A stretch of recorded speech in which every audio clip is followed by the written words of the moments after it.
मेरी शादी जिस गांव में हुई थी, वहां एक अजीब रस्म थी। जो भी औरत बांझ होती, उसे गांव के बाहर जंगल में स्थित एक रहस्यमयी गुफा में भेजा जाता था। कहते हैं, उस गुफा के भीतर एक झरना है, जिसमें नहाने के बाद हर बांझ औरत गर्भवती हो जाती है। पहले तो मुझे ये बस एक अंधविश्वास लगा, लेकिन जब मैंने इस रस्म की असली वजह जानी, तो मेरे पैरों तले जमीन खिसक गई, क्योंकि मैं अपने छोटे से कमरे में बैठी थी। खिड़की से आती हल्की हवा मेरे चेहरे को छू रही थी। तभी बाहर से मेरी जेठानी की ऊंची आवाज कानों में पड़ी। वह मेरी सास से कुछ कह रही थीं। उनकी आवाज में घबराहट और दृढ़ता का मिश्रण था। माँ जी, मैं माफी मांगती हूँ, लेकिन ये सब मेरे बस का नहीं है। मुझे ऊंचाई से डर लगता है, और वो पुराना गुफा, उसकी सीढ़ियां, वो अंधेरा, मैं वहां नहीं जा सकती। अगर भगवान को मुझे माँ बनाना होगा, तो वो बिना इन सबके भी बना देंगे। मुझे पूरा यकीन है कि एक दिन मेरी गोद भी खुशियों से भर जाएगी। मुझे ये सब करने की जरूरत नहीं। मेरी जेठानी सुमन ने साफ साफ उस प्राचीन गुफा की सीढ़ियां उतरकर वहां के पवित्र झरने में स्नान करने से मना कर दिया था। उनकी आवाज में डर साफ झलक रहा था, लेकिन साथ ही एक अजीब सा आत्मविश्वास भी था। मेरी सास, जिन्हें हम सब अम्मा कहते थे, ने गहरी सांस ली और कहा, सुमन, बस एक बार की तो बात है। क्या हो जाएगा अगर तुम उस गुफा में जाकर झरने में डुबकी लगा लो? मर तो नहीं जाओगी। तुमने तो खुद देखा है, हमारी पड़ोसन की बहू मीना 5 साल तक मां नहीं बन पाई थी, लेकिन जब उसने झरने में स्नान किया तो भगवान ने उसे जुड़वा बेटियां दी। सुमन ने सिर हिलाकर फिर से मना कर दिया। नहीं अम्मा, ये झरना कोई चमत्कार नहीं करता। मीना को बच्चे इसलिए हुए क्योंकि भगवान ने उसकी किस्मत में ये लिखा था। बस वही बात है। उनकी बात सुनकर अम्मा का चेहरा गुस्से से लाल हो गया। तुम जैसी लड़कियां, उन्होंने तीखे स्वर में कहा, तुम्हें कुछ समझाना बेकार है। तुम तो शहर की हो, हमें गंवार समझती हो। तुम्हारे दिमाग में यही चलता होगा कि हम सब बेवकूफ हैं जो इन पुरानी बातों पर यकीन करते हैं। लेकिन सुन लो, इस झरने में भगवान की कृपा है। मैंने तो पहले दिन से ही मना किया था कि अपने बेटे की शादी किसी शहरी लड़की से न करूं, लेकिन क्या करूं, अपने लाडले की जिद के आगे झुकना पड़ा। पर यह मत सोचना कि तुम मेरे घर में अपनी मनमानी करोगी और मैं चुप रहूंगी।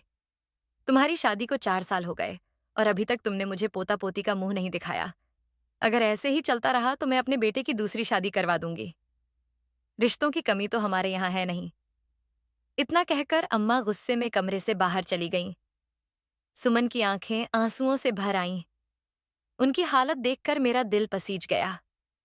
सुमन मेरे लिए हमेशा से एक बड़ी बहन की तरह थीं। मेरी शादी को 2 साल हुए थे और मेरा एक छोटा सा बेटा कन्हैया मेरी गोद में खेलता था। लेकिन सुमन 4 साल बाद भी मां नहीं बन पाई थीं, और यही बात अम्मा को बार बार चुभती थी। शाम को जब मेरे जेठ जी अर्जुन घर लौटे, तो अम्मा ने फिर से सुमन को ताने मारने शुरू कर दिए। अर्जुन, तुम दोनों के पास अब ज्यादा वक्त नहीं है। अगर जल्दी ही मुझे कोई खुशखबरी नहीं मिली, तो मैं तुम्हारी दूसरी शादी की बात शुरू कर दूंगी। अर्जुन का चेहरा सुनकर सख्त हो गया। उन्होंने कहा, अम्मा, ये आप क्या कह रही हैं? सुमन में क्या कमी है? वो सुंदर है, समझदार है, इस घर को मेरे साथ मिलकर बखूबी संभालती है। आपको ऐसी बहू कहाँ मिलेगी? दूसरी शादी की बात आप सोच भी कैसे सकती हैं?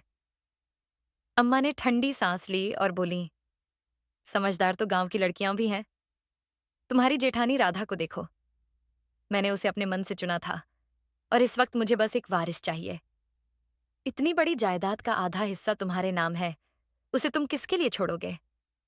अम्मा ने अर्जुन का हाथ पकड़ा और अपने सिर पर रखते हुए बोली, अर्जुन, तुम्हें मेरी कसम, अगर जल्दी ही सुमन मां नहीं बनी तो तुम्हारी दूसरी शादी करवाऊंगी, और तुम मना नहीं कर सकते। अर्जुन का चेहरा पीला पड़ गया, लेकिन उन्होंने खुद को संभाला और बोले, ठीक है अम्मा, मैं आपकी कसम मानता हूं। अगर कुछ समय में हमें बच्चा नहीं हुआ, तो आप जैसा कहेंगी वैसा ही होगा। ये सब सुनकर सुमन, जो रसोई में मेरे साथ खड़ी थीं, पूरी तरह टूट गईं। उनकी आंखों से आंसुओं की धारा बहने लगी। मैंने उन्हें गले लगाकर सांत्वना दी। जेठानी जी, आप परेशान ना हो। जेठ जी ने बस अम्मा की बात रखने के लिए ऐसा कहा है। वो आपको बहुत प्यार करते हैं। लेकिन सुमन के आंसू रुकने का नाम नहीं ले रहे थे। वह रोते हुए बोली, राधा, कोई ऐसी बात मजाक में नहीं कहता। अब तुम बस मेरे लिए दुआ करो कि भगवान मुझे जल्दी ही तुम्हारी तरह मां बनने का सुख दे दे। तभी सब ठीक होगा। इतना कहकर वह अपने कमरे में चली गईं और सारा दिन बाहर नहीं निकलीं। मैं सुमन की इस हालत को देखकर बहुत परेशान थी। मेरी शादी को भले ही 2 साल ही हुए थे, लेकिन मेरा बेटा मेरी जिंदगी की रौनक था। सुमन की शादी को 4 साल बीत चुके थे और बच्चा न होने की वजह से वह हर पल एक अनकही पीड़ा झेल रही थीं। अम्मा का उन पर लगातार दबाव डालना घर में तनाव का माहौल बना रहा था। अर्जुन और सुमन की शादी प्यार से हुई थी और सुमन के शहरी होने की वजह से अम्मा शुरू से ही उन्हें पसंद नहीं करती थीं। फिर भी अर्जुन की खुशी के लिए उन्होंने सुमन को स्वीकार कर लिया था। लेकिन अब, जब से सुमन को बच्चा नहीं हुआ, अम्मा का व्यवहार और सख्त हो गया था। मेरे पति शिवम शहर में नौकरी करते थे, इसलिए उन्हें घर की इन बातों का ज्यादा पता नहीं था। मैंने भी उन्हें फोन पर कुछ नहीं बताया, क्योंकि मैं नहीं चाहती थी कि वह भी इन तनावों में उलझें। लेकिन सुमन के साथ हो रहे इस अन्याय को मैं बर्दाश्त नहीं कर पा रही थी। वह मेरे लिए हमेशा एक बड़ी बहन की तरह थीं। उन्होंने कभी मुझे जेठानी की तरह धौंस नहीं दिखाई, बल्कि हमेशा प्यार और अपनापन दिया। उनकी इस तकलीफ को देखकर मेरा दिल टूट रहा था। अगली सुबह सुमन अपने कमरे से बाहर नहीं निकली। अर्जुन ने उनके लिए खाना ले जाकर मनाने की कोशिश की, लेकिन सुमन ने कुछ नहीं खाया। अर्जुन भी परेशान दिख रहे थे। शायद रात को उन्होंने सुमन को समझाने की कोशिश की होगी, लेकिन वह नहीं मानी। बिना कुछ खाए पिए अर्जुन अपने काम पर चले गए। उनके जाते ही अम्मा फिर से चिल्लाने लगीं। इस औरत की वजह से मेरा बेटा आज भूखा प्यासा काम पर गया। मेरा बेटा इतना बड़ा हो गया, लेकिन कभी भी बिना खाए घर से नहीं गया। जब से ये शहरी औरत हमारे घर आई है, सब कुछ उलट-पुलट हो गया है। अम्मा की बातें सुनकर मेरा मन और भारी हो गया। सुमन में कोई कमी नहीं थी। वह हर तरह से परफेक्ट थीं। कमी थी तो बस एक बच्चे की, जो भगवान की देन है। जब वक्त आएगा, भगवान जरूर उनकी गोद भर देंगे। लेकिन अम्मा का ये व्यवहार और घर का ये माहौल, सब कुछ बहुत भारी हो रहा था। मैं अक्सर अम्मा को समझाने की कोशिश करती कि जेठानी के साथ ऐसा सख्त रवैया ठीक नहीं है। आखिर उनकी क्या गलती थी? बच्चा होना तो भगवान के हाथ में है। लेकिन मेरी बातें अम्मा के कानों पर जूं तक नहीं रेंगती थीं। उनका तीखा व्यवहार और सुमन के प्रति ताने मुझे डराने लगे थे। कहीं ऐसा ना हो कि भविष्य में मुझे भी उनकी ऐसी ही जिद का सामना करना पड़े।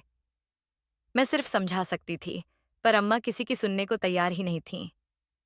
जेठानी जी को अम्मा ने इतना कुछ सुना दिया था कि वह किसी तरह अपने कमरे से बाहर निकलीं और चुपचाप घर के कामों में जुट गईं। मैं भी उनके साथ रसोई में काम करने लगी। उनके चेहरे पर वह पुरानी चमक गायब थी। उनकी आंखें उदास थीं, जैसे बस अब आंसुओं का सैलाब उमड़ पड़ेगा। मैं उन्हें बार बार तसल्ली देती, जेठानी जी, आप बिल्कुल परेशान ना हो। अम्मा बस आपको डराने के लिए वो गुफा का झरना वगैरह की बात करती हैं। लेकिन मेरी बातों का उन पर कोई असर नहीं हो रहा था। आखिर कोई औरत अपने पति की दूसरी शादी की बात कैसे बर्दाश्त कर सकती थी? एक दिन मैंने जेठानी जी को सुझाव दिया, क्यों ना आप जेठ जी से कहें कि शहर के किसी अच्छे डॉक्टर से आपका इलाज करवाए। शायद कुछ समय बाद सब ठीक हो जाए। मेरी बात सुनकर उनकी आंखों में एक चमक सी आई। राधा, तुमने तो बहुत अच्छी बात कही। मैंने तो इस बारे में सोचा ही नहीं। आज ही अर्जुन से बात करती हूँ। शायद डॉक्टर को दिखाने से पता चले कि मेरे साथ दिक्कत क्या है। उस दिन उनका चेहरा पहली बार कुछ खिल सा गया था। 3 दिन बाद अर्जुन भैया सुमन को लेकर शहर गए। वहां से सुमन अपने मायके भी चली गईं। 1 हफ्ते बाद जब वे लौटे तो अर्जुन भैया सामान्य लग रहे थे, लेकिन सुमन का चेहरा लटका हुआ था। मैं उनके पास गई और पूछा, जेठानी जी, डॉक्टर ने क्या कहा? मेरे सवाल सुनते ही उनकी आंखें छलक पड़ीं। रोते हुए बोलीं, राधा, डॉक्टर ने कहा कि मैं शायद कभी मां नहीं बन सकती। उनकी बात सुनकर मैं स्तब्ध रह गई। ये कैसे हो सकता था? उन्होंने आगे कहा, मुझे तो यकीन था कि एक दिन मेरे घर में भी बच्चे की हंसी गूंजेगी। अब तुम ही बताओ, मैं क्या करूं? मैंने पूछा, जेठ जी ने इस बारे में क्या कहा?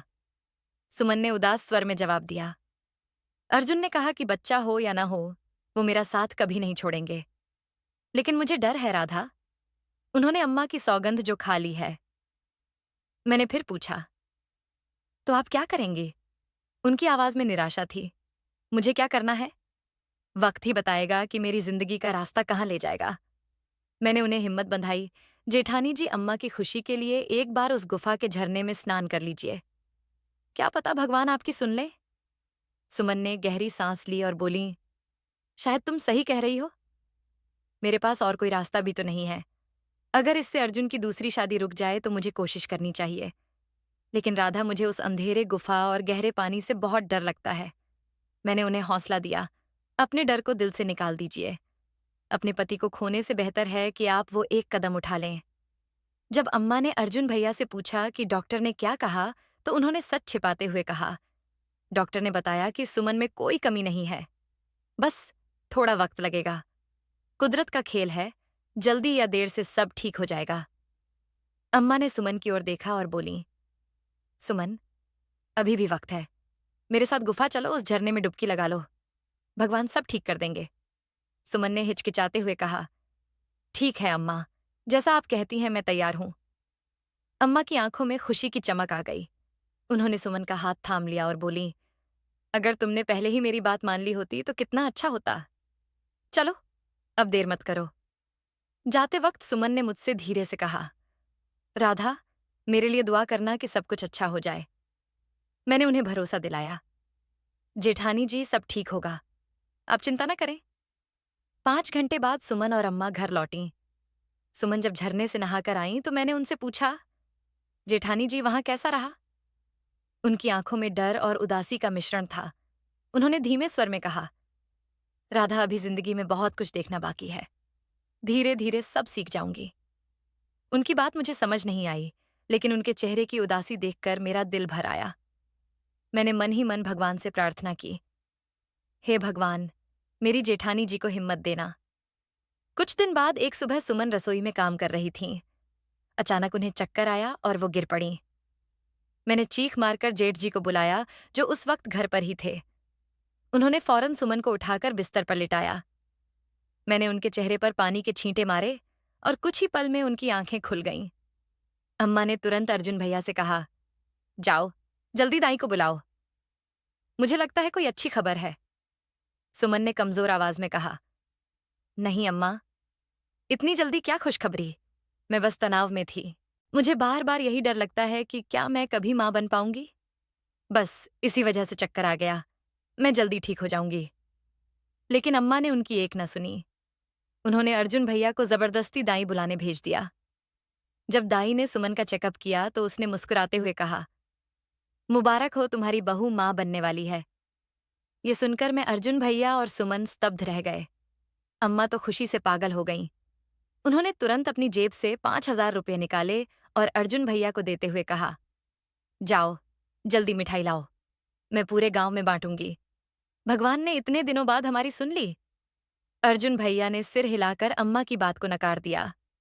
अम्मा, मुझे दाई की बात पर भरोसा नहीं।